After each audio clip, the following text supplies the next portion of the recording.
Yeah. My favorite. It's Judd's Hockey Show. And indeed, it is another episode of Judd's Hockey Show. Free agency is basically done now. A very busy week in the National Hockey League. We have the Wild schedule out. We've got a trade. The draft is done. And because of that, we have Jessi Pierce in the house. That's right.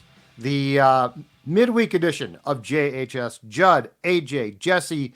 Find her, of course, Bardown Beauties. Also, NHL.com. She covers the Wild, has been writing about all of this stuff. And Jessi, we did a show on Monday just to react to things as they were unfolding with the start of free agency. So I'm going to ask you, since we've blabbered on, I'm going to ask you, what are your thoughts? Yakov Trenin, 4 times 3.5 is in from Nashville via Colorado. We have a trade as well. Jacob Lokow traded for from Boston. Jake Middleton, the best mustache in the business. He is signed to an extension, 4 times 4.35. Zeev Buyout, drafted first round pick, probably going back to Denver. Summarize your thoughts on where things stand with the Wild as we get together today. Yeah, thanks for the invite on Monday, boys. No, I'm just kidding. You know me, always just coming. We don't have enough to pay you. Look at all that stuff behind you. So true. How I feel? I don't know. I'm not excited about it. The Wild have had me feeling this way too many times to count. We'll start with the draft. I love the Zeev pick. I'm surprised that he fell kind of as low as he did. I love the aggressiveness, though, guys. We saw this out of the Vikings. We've seen this out of even the Wolves. Like, go get your man. Trade up one spot if that's what it takes. So I think I love that as well. I saw Zeev play with Denver at the Frozen Four here in St. Paul. Obviously, win it all with the Pios. Good kid, good head on his shoulders. I'm excited to see how he continues to develop because I think it'll be a little while before we get to see him, obviously, in the organization, but solid draft pick. Vinny Lettieri out to Boston for Loco. Again, it's fine. I thought Vinny did fine here. It's a fourth line player. And then the move on free agency, Yakov coming in at 4 years. I don't love the term. I don't love the price necessarily, especially because before we even spoke with John Hines, before we even spoke with Yakov or Bill Guerin about this pickup, I immediately said, based on the highlights that I've seen, he seems like a Marcus Foligno type player where he can chip in some goals maybe once in a while, but he plays that heavy game. He's supposed to tilt the ice. I don't need another Marcus Foligno. I don't need another guy for 4 years at 4.3 or whatever it was. So that one, I'm just not loving necessarily. I don't hate it by any stretch of the imagination because the Minnesota Wild do need to get heavier, but I just don't love the price and the length. And then obviously Jake Middleton gets his 4 years. We spoke with him today. We love Jake Middleton. We love him as a character. We love what he can bring. Again, I don't love it. I don't hate it. The contract doesn't start until 25, 26. So by then, this is kind of a drop in the hat as far as price goes. But again, it's Bill Guerin tying his boat up to these guys, these long-standing players, and it just kind of makes you scratch your head and wonder, like, what is the future plan? What are you actually looking for? Because locking up Midzi for 4 more years, it's kind of you're again tying to this what's the word I'm looking for, boys? Age, you're good at this. You're tying your boat up to a dock that I don't love. Maybe the dock. Maybe it's a dock. I don't know. So an anchor. You're the problem is you should technically have a ton of salary cap space next July 1st, but it feels like you're eating at it, and I don't know that this is the smartest way. So I saw a report. So Jake got a limited no trade. Do we know if Trenin got trade protection as well? We didn't ask. That was bad due diligence on my part, as well as the rest of us reporters. Damn it. I'm sure, though, right? That seems to be the MO. And he's 27, so I'm sure he was looking for a little bit of that. Yep. But I haven't heard exactly what it entails. Okay. Age? I know that I think it's a 15-team no trade after the first year for Jake Middleton because the first year, I believe, is a full no move clause. I don't have any news on the Trenin deal, though, but if I was a betting man, I'd bet you there's something along those lines. 10, 15, 17, who cares? There's going to be some teams that he probably can't go to. Yeah. So where is Jessi, where is this team going? Because there are some things that they're doing prospect-wise that I really like. Like I am with you. I think the Zeev pick looks like a great pick, and I can only imagine him, in a few years paired with Faber. I mean, it might be really good. I think they've got some nice young parts. I actually want to see those young parts get a chance as soon as possible. But then I feel like there's this. So like that's the good Bill Guerin, the good Wild. But then there's the devil on the shoulder that's like, no, bring in the veterans, have all these veterans. We want these old guys. We know these guys, character guys. How do you sort of process this? Because I guess I have two very different feelings about what might be the direction. I really like one of them, and the other one to me just feels like always going back in the mud, if that makes sense. I was going to just say exactly that, Judd. You combine the two of them and you're stuck. You're exactly where the Minnesota Wild have been almost their entire existence. You're not getting any better. You're not getting any worse. You're just literally there. You're just kind of existing, if you will. Yeah. And that's what makes it so frustrating to watch this organization do it time and time again. When you get a guy like Kirill Kaprizov, when you see Joel Eriksson Ek finally come to fruition, and even Matt Boldy, and then you look at, you're not giving them their supporting cast. You're not going all in on the future, as much as Bill Guerin wants to say that up and down the board. I don't buy it right now. He's still kind of saying the same things we heard at the end of the year. We need to have a better start. We need to have health, and we need to get our swagger back. Okay, but how? Like, how are you doing that? How is Yakov Trenin helping you do that? How is signing Jake Middleton to 4 years helping you do that? I just think it's kind of exhausting. It's all lip service sometimes, if you will, because it just doesn't seem like you're getting any better. And again, yes, go back to the cap this year. But I don't see anything that has me excited for next year when they do have the money. Like, looking at the way that he's made these moving parts, I'm not fully confident for the first time, maybe. Usually I do give Bill Guerin the benefit of the doubt because he has shown me some really, really good things in his tenure as the general manager of the Minnesota Wild.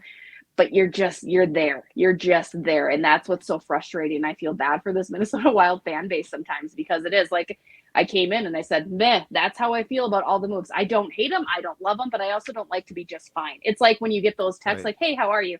I'm fine. Okay, well, you sound pissed off. Oh, I'm fine. It's fine. I'm fine. Right. No, exactly. And what's weird about it too, though, is like, if there is a move coming, right? Like if Johansson's about to be cleared out, Gaudreau, who should be a small thing. And by the way, Trenin sounds like Heinz's Gaudreau was to Dean.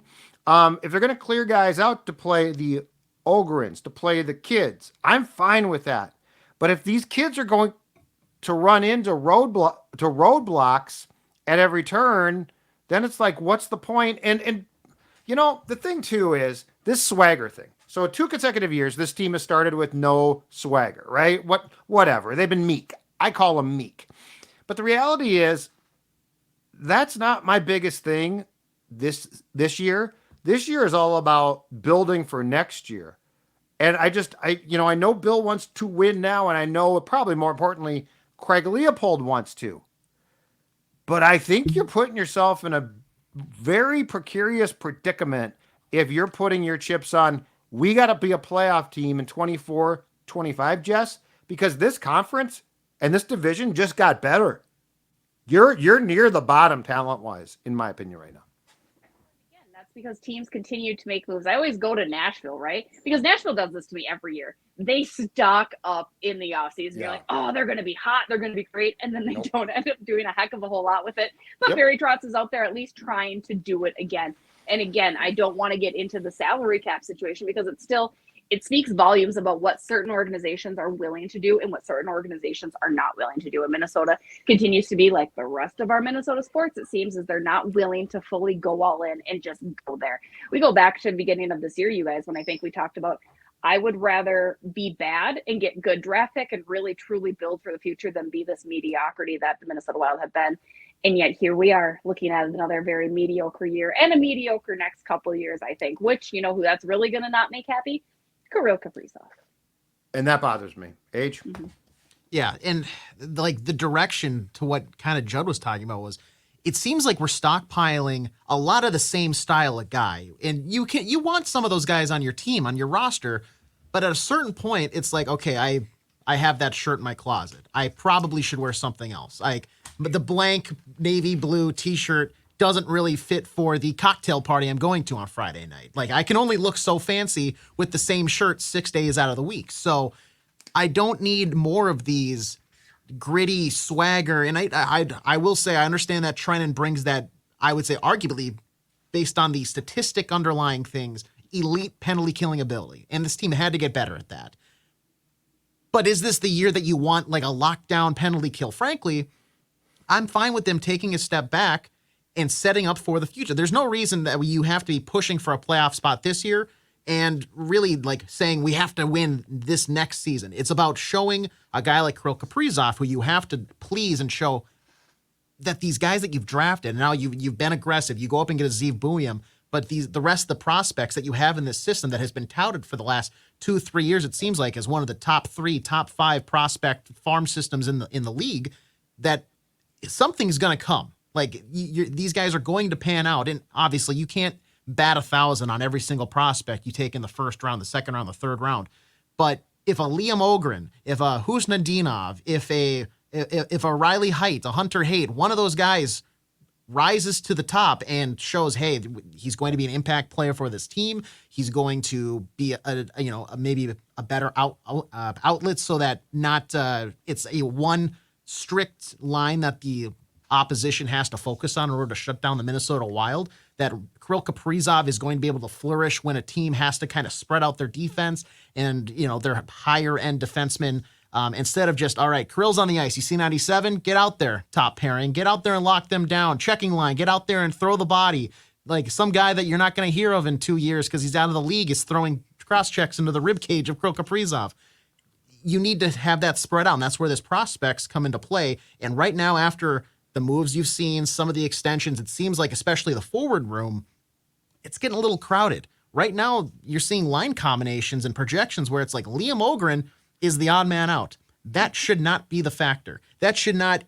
If you're telling me that Liam Ogren is not in the opening day lineup for this coming season, you deserve to get punched in the face. Like, there's no reason he should be in the press box. And I know you maybe have an insight of that. Well, I think the biggest thing that made me kind of question it is John Hines basically admitted to us after we spoke with him about getting Yakov, saying they don't have top 6 forwards. They have maybe 5 top forwards. They don't have that 6th piece. And it's like your own coach is saying, this is my need. This is what we need to do in these line combinations. And I think you're right, absolutely right, Age. Liam Ogren needs to be a part of that, but he needs to get worked in there, right? And it's just kind of, it makes you, again, scratch your head like, okay, you recognize that you don't have enough in the top 6, but you go get a bottom 6 guy when you didn't really try and save that money and recoup it and try to get somebody that could be an asset there. So especially when you have guys like Liam Ogren who can develop down in the bottom 6 role for the next year or two. Which leads me to a report that scares me to no end. Russo's report, and there's speculation out there that the Wild is among the teams with their hat in the ring for Patrik Laine, who has demanded it or wants a trade from the Jackets. He remains in the league and PA's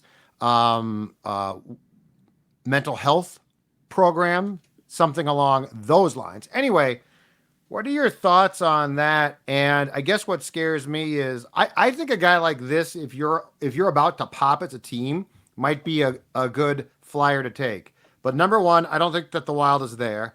And number two, Columbus would have to pick up half of his salary for the next 2 years, which means you'd be paying a premium to them to do that. So, like, the price tag won't be cheap. What do you think about that? And do you think it's do you think there's a chance, Jess, that it actually might happen?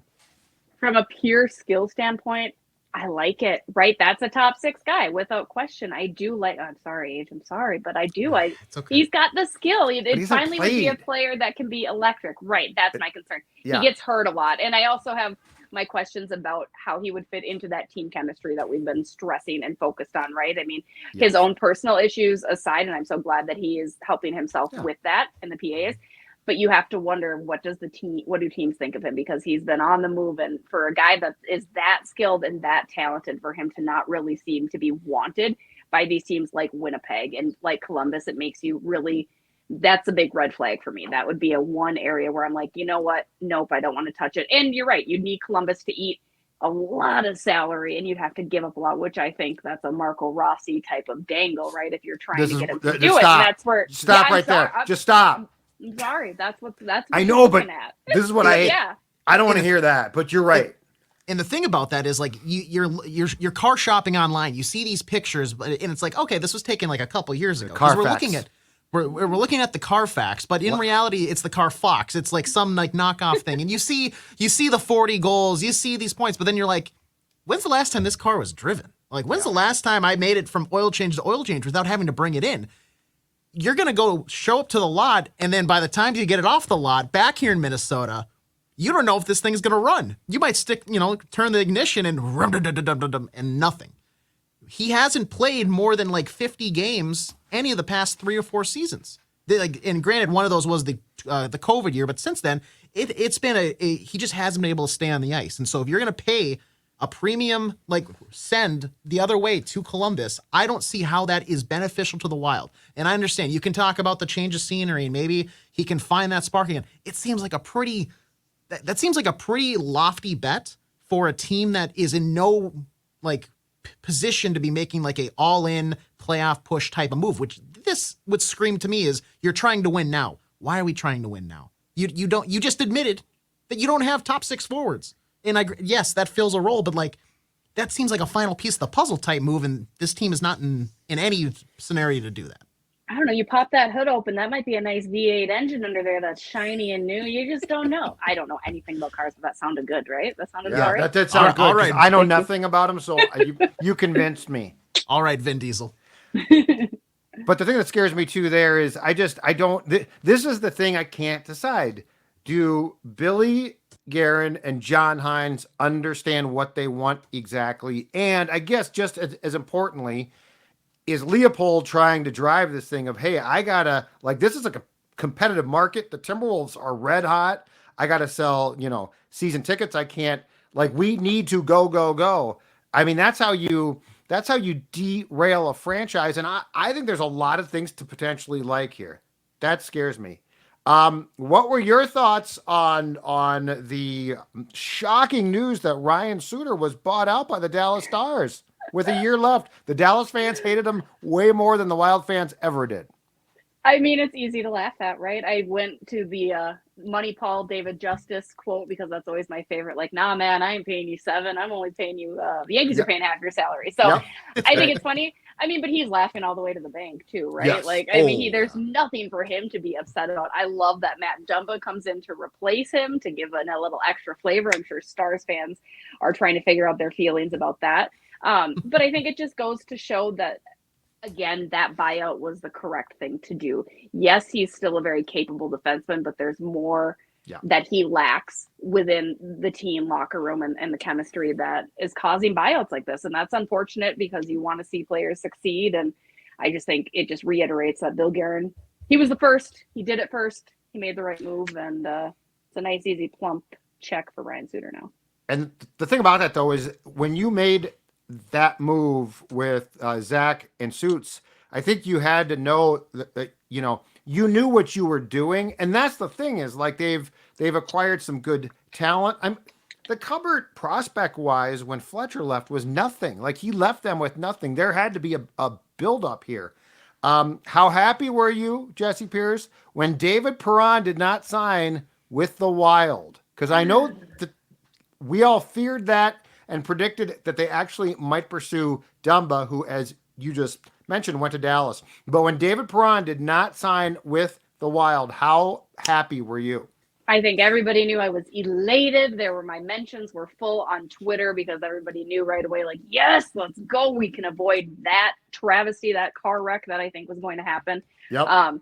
This whole day one of free agency was even like crazier than I imagined. Like, people were spent like $1 billion. I think they said was spent. Yeah. Like, it's because the cap went up.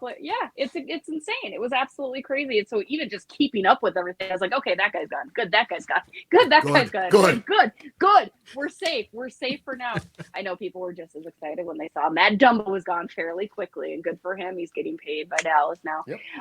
But yeah, Perron. We're keeping the old folks. So at least Yakov is 27. He's under my 30-year-old threshold. So there was success in that. Yeah. I mean, if they would have actually signed David Perron, I know that it kind of like fit the mold that maybe they were looking for, but that would have been a much more like unserious move. Like I just would have been so Swagger. It's the swagger, yeah. Swagger's back. Swagger's back in forget about town. the swagger? You got to pay for the swagger. I'm gonna get a jersey that says Swagger on back. Yeah, the vision for the like Bill Guerin and crew right now, like it's kind of like it's cloudy in my mind. Like I kind of see what they want to do, but I feel like I can't see the plan a year or two out yet. Like it seems like we're going month by month in a sense, and how much a Craig Leopold might be influencing. If David Perron had been a signing, we would have been having a very different conversation today. That's for sure. Last thing, Jessi, the schedule. I have one question for you because like we can go through it and blah, blah, blah. Yeah. But my question is this. You open with 2 home games and then you spend the rest of October on the road. What, 1, 2, 3, 6, 7 consecutive road games. Is the X booked? Was there this is the most bizarre and I don't mind it because again, if they get off to a rough start, I honestly don't care. But what's going on? They're building me a room for March. So that's going to take up all of October. So I can sleep there in March when they're home every other night for 2 or 3 weeks straight, which is just absolutely insane. I hate that too. Yeah, I know. So that's what it is. I'm sorry, guys. It's going to be a big closet though and everything like that for me. So I think that's what's taking up. I have no idea, but actually credit to Midzi because he brought up a really good point in today's availability where he said, you know what, starting on the road could actually be really good for us because they don't have the distractions that you would have at home. It's just practice and going out to dinner, and games. And he's like, so maybe that helps the bad starts they've had, which as he pointed out, it's been 2 years in a row where the starts have sucked, for lack of a better word. So that could actually be really good for them. Plus then you and I, Judd and Age, we don't have to watch that in person, which I think is also nice if it does implode on them. But maybe it turns things around and helps. I don't know. I hope we can watch it because right now, if they're back on Bally and Bally is not carried on Comcast, although you can stream the games, but the streaming by Bally sucks. So I hope, but you know what? Midzi again, acknowledging what Zulgad has always said, family's a distraction. The wife, the kids, distraction. Put them in a hotel, put them in a youth hostel, put them in a dorm and tell them, you know what? You'll see your family when we're raising that big cup because you didn't have any distractions. I tweeted this yesterday. I will not be entertaining any sort of narrative about this team. If they start slow on the road, oh, well, they haven't been at home. They haven't played in front of the hometown fans. Look. Are you kidding? Cram it to the bottom of whatever brain like nugget you got. I don't want to hear it. If they look bad, guess what? It's probably because they are. Simple as that. If you just can finally believe them, just believe them finally. They're telling you who they are, just believe them. If you can watch the game on Bally, I'm going to tell you right now, you're going to hear that excuse no fewer than 75 times. So get used to it. All right, Jessi, great stuff. We will hopefully reconvene next week for a JHS again. AJ, Judd, we'll see you all later. Have a great 4th.